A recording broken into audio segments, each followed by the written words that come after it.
#1 show that dominates cable news, The O'Reilly Factor.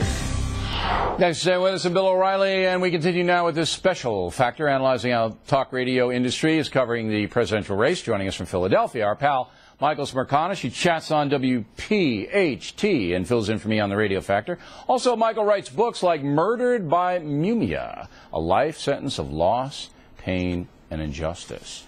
All right, Michael, you heard the conversation so far. Are there any lines for you when analyzing the political candidates? Yeah, absolutely.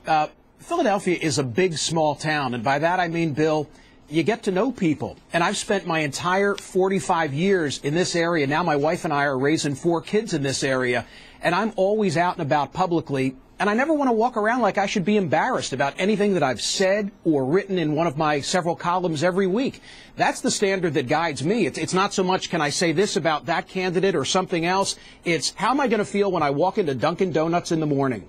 But nobody knows how you're going to feel because the smear merchants justify what they do by saying, I'm doing it for the good of the country. This is an evil person. They can't get power. So I'm going to use every opportunity to diminish that person. And I'm going to attack them personally and attack their appearance because the end justifies the means. So what will you do and what won't you do? Let's start with physical appearance. Will you mock somebody's physical appearance? I will not mock somebody's physical appearance. I think it's inappropriate. I like to have a couple of laughs. As you know, I'm a bald guy. I may talk about bald guys with a smile on my face and have a couple of chuckles, but never with any personal animus. I've never done it, and I never will. All right. Will you get into their personal lives? Will you analyze their marital history or their boyfriends or girlfriends, their sexuality, gay, straight? Will you get into any of that? Only if I think that it impacts their public duties. I mean, if we're talking about somebody lying under oath relative to a marital discord, I would.